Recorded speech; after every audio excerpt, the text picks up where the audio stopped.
Hello, this is Professor Kent Lee and welcome to my Advanced English Conversation class. I am a new professor at Pukyung National University, English Department. I'm just moving here and just starting, and I look forward to meeting you all in class.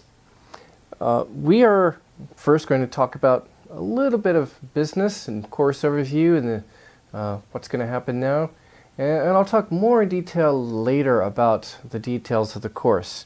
What your previous instructor has done, I'm going to incorporate into my course, including any assignments that you did. Course contents is naturally going to change.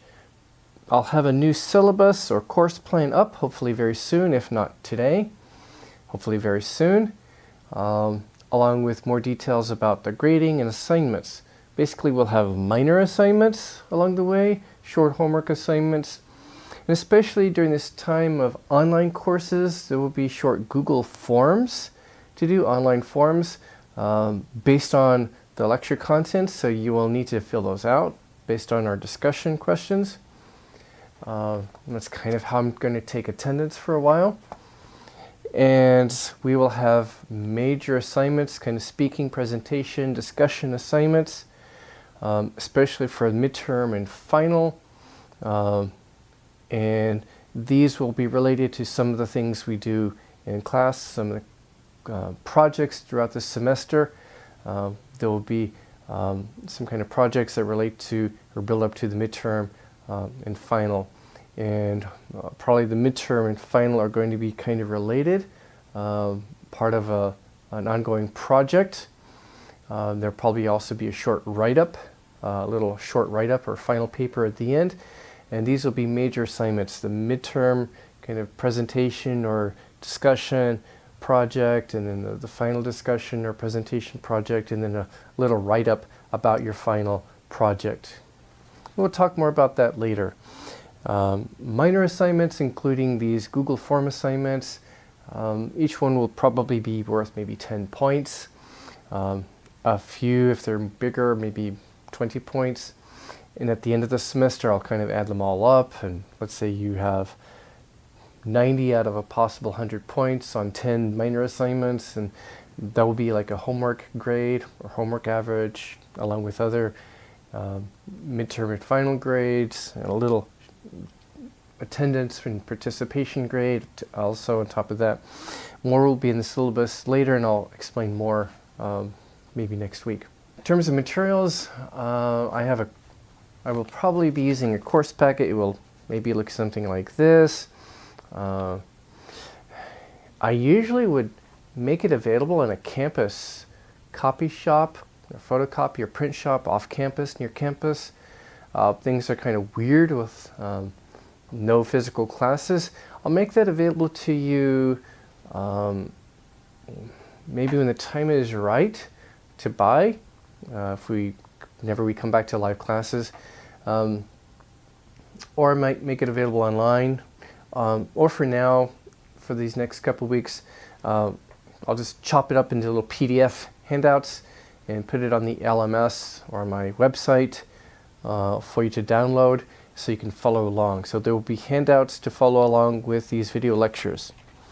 For these video lectures, I'll talk some and then have you do something based on a handout.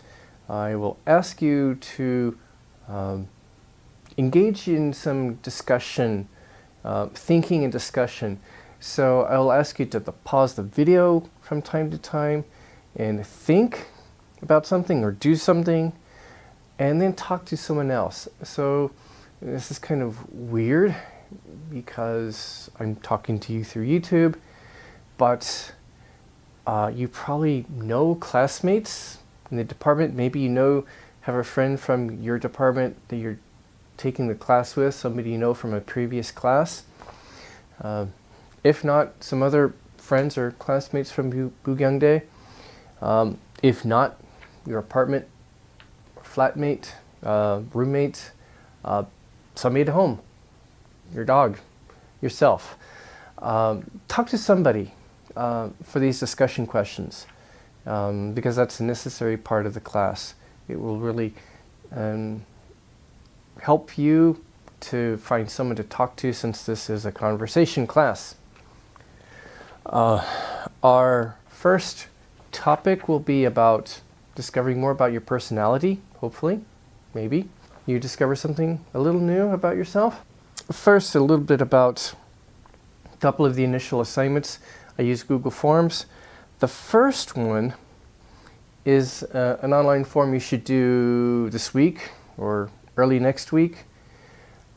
This is kind of a personal information form and survey form. I want you to fill it out, and this asks for contact information, including 2 email addresses. I want email addresses because, for example, in case I need to contact you, or especially for major assignments like midterm and final assignments, I want to send feedback to you by email. And sometimes Gmail, I use Gmail, but sometimes mails get lost between Gmail and Korean email servers. So I like to have 2 addresses from you, so I can make sure I reach you. And then I will ask you in this form some survey questions about how you feel about English or about your studies. This is something that I might use someday for my own research. You get full 10 points just for doing this form. There are no right or wrong answers. I just want to know honestly, how do you really feel about these questions, about English and about learning. I want your honest opinion, so fill it out honestly, no right or wrong, just be honest, and you get 10 points if you do it on time. Second form is going to be about today's lesson. After today's lesson, I'll ask you to fill out a short Google form about your responses to this lesson and the personality survey that we are going to do today. This class will follow a sort of a theme for the semester, and I'll share more with you next time in detail about the theme of the semester, but today we're going to start talking about personality, and we're going to do it from more of a psychological approach. My training was mainly in linguistics, but I also took courses in psychology of language and also other areas of psychology. And one thing I find interesting is what's called the MBTI, which stands for the Myers-Briggs Personality Type Inventory. So Myers-Briggs stands for the people who designed this test. Personality type, it types your personality. And inventory is a term in psychology meaning kind of a test that assesses you or evaluates you according to, say, personality criteria, and can help classify you into maybe particular personality types or types of belief or types of something in personality. So it's sort of like a test you fill out, a psychological test you fill out to help maybe a psychologist learn more about you in a way that's maybe more accurate than just asking you directly, because sometimes you ask a person directly, okay, how do you feel about that? And it's hard for people to answer right away or very accurately. A psychology inventory is maybe a way of kind of digging deeper into maybe people's attitudes or beliefs or preferences. So this is a famous inventory. Maybe you've taken it before. Did you take an MBTI before somewhere? Maybe a formal MBTI or an informal one? Pause for a minute and talk to somebody. Did you take an MBTI before? Were the results helpful, or did you think the results were accurate? If not, at least talk to somebody and say, what kind of personality are you? How would you describe yourself? And ask the other person, how would you describe me? Do you think the way I describe myself is accurate? Do you agree with it? Talk to someone about.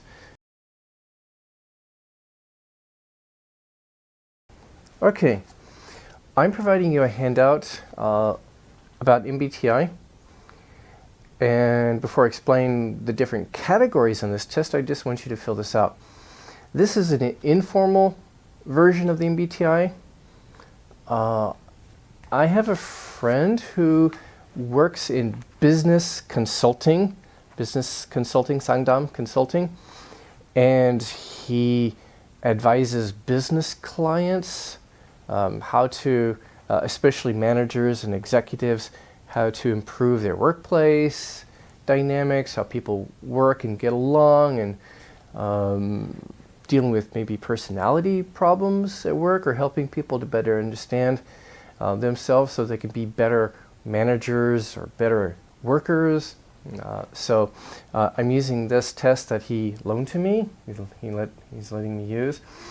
So this is not the official MBTI. This is kind of an informal MBTI. So here for one pair of categories, and I'll explain later what these mean. You just kind of check, this one or this one. Does this describe me, or does that describe me? So put a 1 in each blank for each item that describes you better. This side or that, or this side. Occasionally, maybe you might say, oh, both describe me just as well, or I can't decide, or depends. Maybe you can just leave that blank, skip it. And then add the total at the bottom, like for E and for I. And then for this category, this set, and then this set, and this set. So there are 4 sets. So add up the results, and then for each category, you kind of use your best judgment. Maybe I get more here than here. So if I get more here, well, this is J, so I would be a J. Or if I get more here, then this type is a P, judging, perceiving, and later I'll explain what these mean. And you can kind of go, okay, I'm INTP, and that's my personality type. A lot of people like to do this in SNS. I'm in Facebook. Oh, I'm INTP. This is what it means. We'll talk about that. We'll talk about whether that's a good thing, what you see on SNS and what people share on Facebook or SNS or the internet about their MBTI personality types. Actually, what's more important is if we just look at each category. Are you E or I? Are you S or N? We'll talk about that. So I want you to take a few minutes, pause the video, take a few minutes, fill this out. It's in your handout that's provided. Probably want to print it out. Print it out, fill it out, add up the numbers, and decide. Now, it is possible you might come out kind of equal, 8 and 8. And that's interesting. We'll talk about that later. And maybe you kind of have to guess. Well, here I'm 8 and 8. As I explain what these mean, maybe you can then kind of decide, oh, maybe I'm a bit more like this. We'll talk about that later. Anyway, pause the video, fill this out, and kind of calculate your personality type or your results for each category. And then we'll talk about it. Okay, first let's talk about these different categories and what they might mean. And we're also interested in what they might mean for you as a student. The first one is extraversion, introversion. First of all, introversion is a word that's misunderstood oftentimes. Introversion, being an introvert, does not necessarily mean that you are shy, or you're socially awkward, or you don't like people. That's not what it means. There might be a few introverts who are like that, but that's not what introversion really means in psychology. What this means is, where does your mental energy come from? If you're an introvert, maybe you're not as outgoing, it doesn't mean that you are antisocial or you don't like people. What it means is you probably enjoy social interacting with people, but then you need time alone.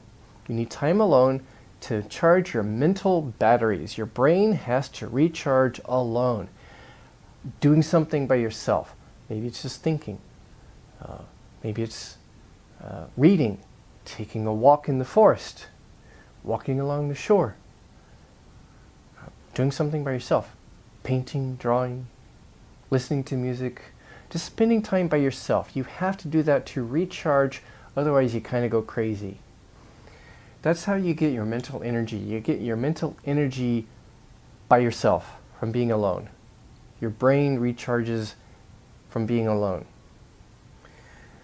The extrovert gets his or her mental energy from social interaction. So they find social interaction stimulating. It gives them energy. They get their energy from that. They recharge their batteries and get their mental energy from interacting with other people, from social situations. The introvert generally likes social interaction, but it's tiring for them. They like to be alone. The extrovert maybe doesn't like being alone as much because they need social interaction for their energy. The introvert finds it tiring and has to charge their batteries by being alone. It does not mean being shy. It does not mean being an introvert does not mean, for example, you don't like crowds or public speaking. Well, you probably don't like crowds as much. You probably don't like big parties. You like a smaller group of friends who are closer. You probably don't like small talk, talking about minor things like the weather or something. You like talking about more interesting, intelligent things, or not talking at all and being quiet some. But you like talking to people, but not just blah, blah, blah, blah. Okay, not like the extrovert. It doesn't necessarily mean you're not going to be a leader or a public speaker. Actually, you think of the typical business leader as an extrovert, someone who's outgoing, and those people do well in business, but introverts can do well in business too, but they need time to recharge. They can do well in leadership positions as long as they take care of themselves and their energy. They can do public speaking. I am an introvert, but I love public speaking and I love teaching. Yes, I have to go home and recharge, or go to my office and recharge, listening to music, or just resting, or thinking, or reading. But I love public speaking. I love teaching. I've done public speaking to crowds of 1,000, 2,000 people, and it's fun. Don't mind. But afterwards, I need to rest. Sensing and intuitive. Sensing people like to notice details and facts. They deal with facts and details. The hands-on stuff, they're kind of maybe more practical people. They have good common sense. They learn from experience, from doing things. Maybe they like to work with their hands, or maybe they don't like theories, working in theory so much. They like the real world, whether it's practice or doing experiments, learning from research or experiments, or from actually doing things.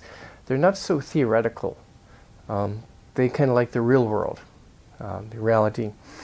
And intuitive people are more interested in understanding connections and relationships between things, concepts. They're the more conceptual thinkers.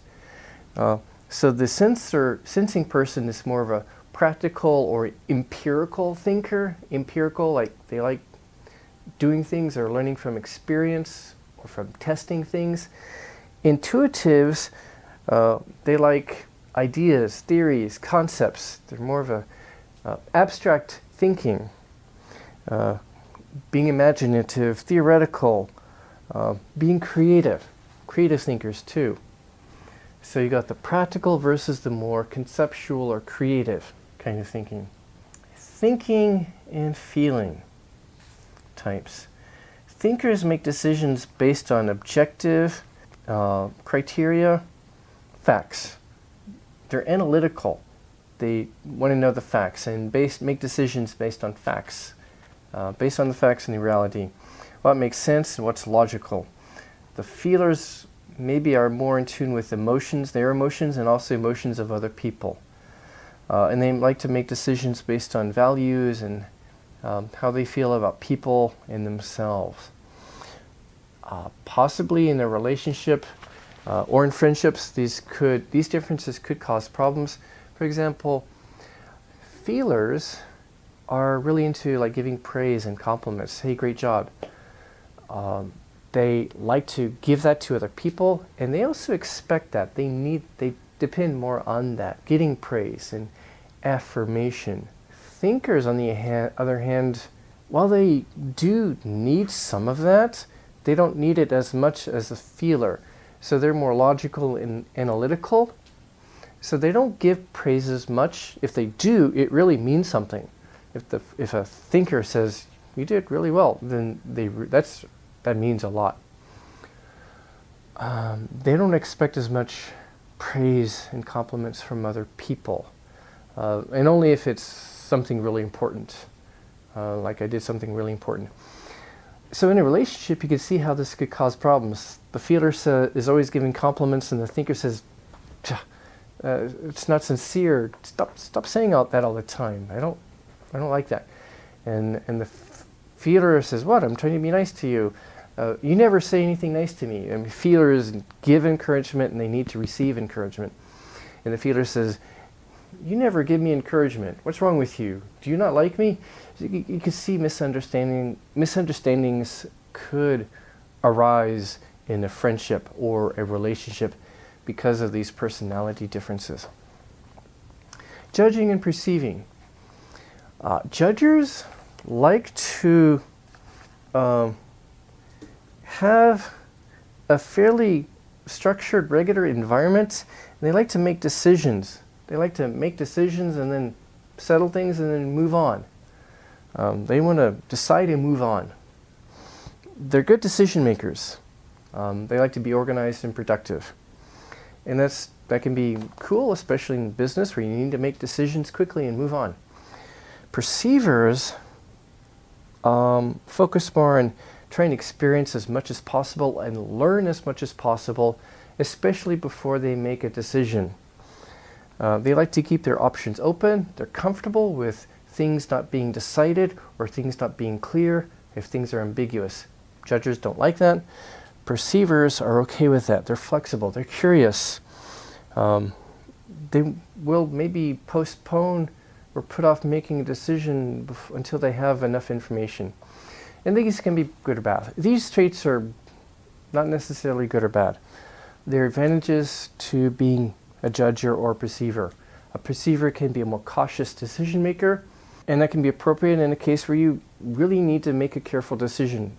You need to have enough facts and understand things before you decide. But they can take too long to decide if they're too focused on perceiving everything. Judgers can make quick decisions, but maybe they make them too quick and make bad decisions. It really depends. It could go either way. And there's no wrong or right here. There are advantages to being a thinker or a feeler, to being a sensing type or an intuitive type, an introvert and an extrovert. There's no right or wrong. There are advantages and disadvantages depending on the situation, and they're all cool. It can be helpful to understand these types, these personality types. I want you to pause the video now, and I want you to discuss some questions. How well do you think your results describe you? The results of this MBTI. How well does it describe you? Does it describe your personality accurately? If it doesn't, why not? What's wrong? Have you taken this test before? Did you get the same results? You might have gotten different results. Did you get different results? Do you agree with today's results or your results before? And why do you think you might get different results?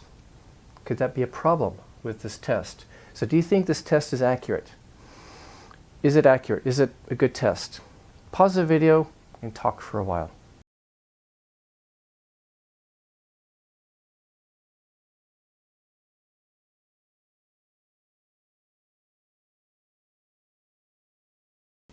Okay, before I really talk about some of these questions, I have some more questions, some more specific questions I want you to talk about here. Why do people get different results sometimes when they take it, especially if you have gotten different results? Is the MBTI useful? Do you think it's useful? Do you think psychologists would actually use this test? Does it have limitations? What are its strengths and weaknesses? What's it good for? What is it not good for? Imagine you're being hired at a major company, like in Korea, and I've heard some Korean companies do this, maybe in other countries too. You're hired for a job, but they haven't assigned you to a position. You take a test, it's maybe an MBTI test. Based on the results of the MBTI, you are assigned to a particular job. This job is suitable for your personality type because you're INTP or ESFJ. Is that right? Is that a proper use of this test? Or imagine you are joining a dating website and they make you fill out some survey questions. And these are essentially MBTI questions. They may not use these category names, may have some other names, but they'll classify you into a personality type based on MBTI type questions, and then match you with somebody, a boyfriend or girlfriend, a date, based on that. Is that accurate? Is that an appropriate use for this test? Would that help to match you with someone else? I'm going to ask you to think about that for a while, and we'll come back.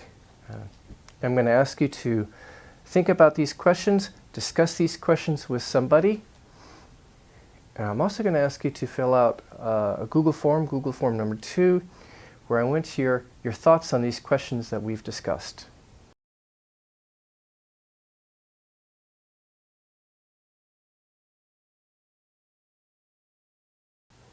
All right, let's talk about this for a little bit. The main limitation of MBTI is that it is only a test of your personality preferences. It is not about your ability or competence. It does not try to measure your abilities. It only measures your competence. It only measures your preferences. For example, let's take the introversion-extraversion scale.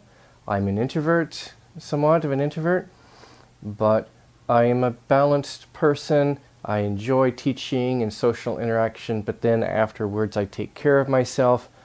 I do something to recharge my mind, and I am a healthy introvert, and many people are. An unhealthy introvert would be a person who is too shy or socially awkward, who doesn't like social interaction or doesn't know how to handle any social interaction, or doesn't take care of himself or herself and is always tired because they're pushing themselves in the wrong way. There are extroverts who are, of course, good at it. You like to be with them. There are some extroverts who are jerks. A jerk is a slang term for a person who's stupid and annoying. So some extroverts, or a few, I've worked with a few, who were outgoing, but they had no social skills, and we didn't like being around them. We were glad when they left. So a person can be an extrovert and be bad at it.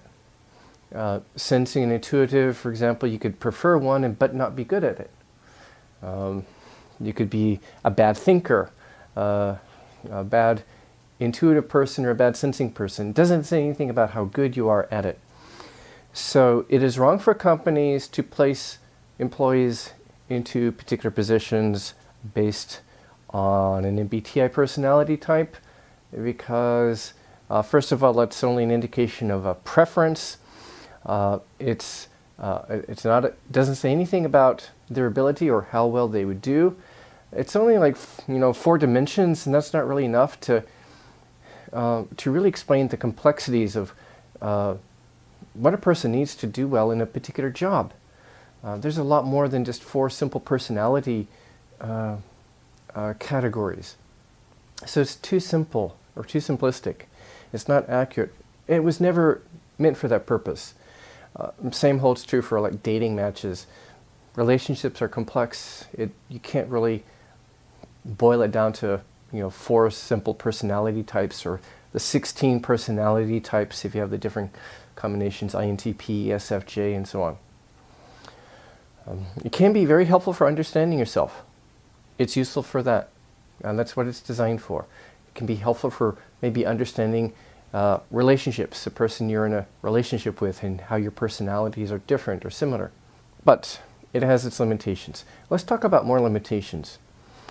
Here's some more questions for you. Do you think that the test is scientifically accurate? Do you think that it's a scientific test? If you think so, why is it? If you don't think so, why not? What's wrong with it? What are some problems with it?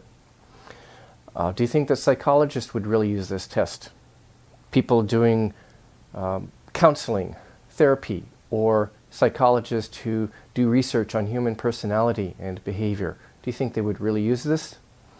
What would be criteria for a real scientific test, a scientific personality test?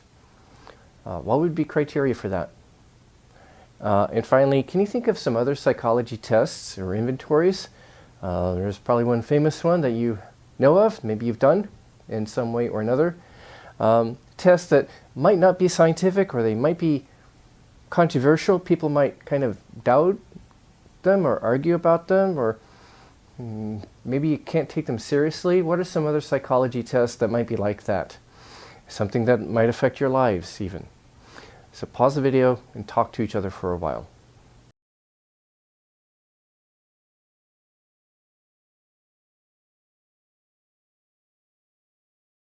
All right, we're back, and as you can probably guess, it's not a scientifically accurate test. A scientifically accurate test, for one thing, means you should get consistent results if you take it more than once. And a lot of people don't get the same results, and that's one problem. It lacks consistency. It's not consistent or reliable when you get different results. Part of the problem is maybe the questions themselves, or these categories, are too simple or too vague, too general, and they're not scientific, they're not precise enough, they're not specific enough. Another problem is that it forces you to choose between one or two, like introvert, extrovert. But some people are in between. They're kind of in between, and they might lean a little bit one way or the other, but it will depend on the social context or the situation, or how they're feeling. So you might be feeling one way at one time you take the test and it says you're extrovert, and another time you're feeling different and it says you're an introvert. For me, in my case, I'm in the middle between sensing and intuitive. I kind of go one way or the other depending on what I'm doing or how I'm feeling. So that's a problem with the test. It forces you to choose between two categories, dichotomies. It dichotomizes you, a strict dichotomy, either or, and that's not really accurate when these things are kind of a scale or a continuum or a gradient from one to the other. And that's a problem with the test. So, real psychologists, clinical psychologists, research psychologists do not use this. There are some other more scientific tests that psychologists use, maybe either for counseling or therapy, for research, or such purposes. So, what are some other tests you've taken? You probably took an IQ test in some form or another. Do you think IQ tests are accurate? Does it measure intelligence accurately? Why don't you discuss this? And we'll come back to this question maybe next time. Are IQ tests accurate? Because that's actually a big, complex issue where people have different ideas, different views. We've talked about personality, and I'm going to ask you to maybe fill out a form about what we've done today, kind of check attendance. So your first Google form is some personal information and survey questions. The second Google form, I will provide you a link. It's about today's personality inventory and the results of your discussion today, and what you think of this and IQ tests perhaps too. So until next week, I'll see you later. Next week I'll maybe tell you a little bit more about the course, how the course is going to progress. Nice to meet you all, at least well, you're meeting me through YouTube, and I look forward to meeting you in person, hopefully in a couple of weeks. Until next time, I'll see you in video next week, in a few days. Take care.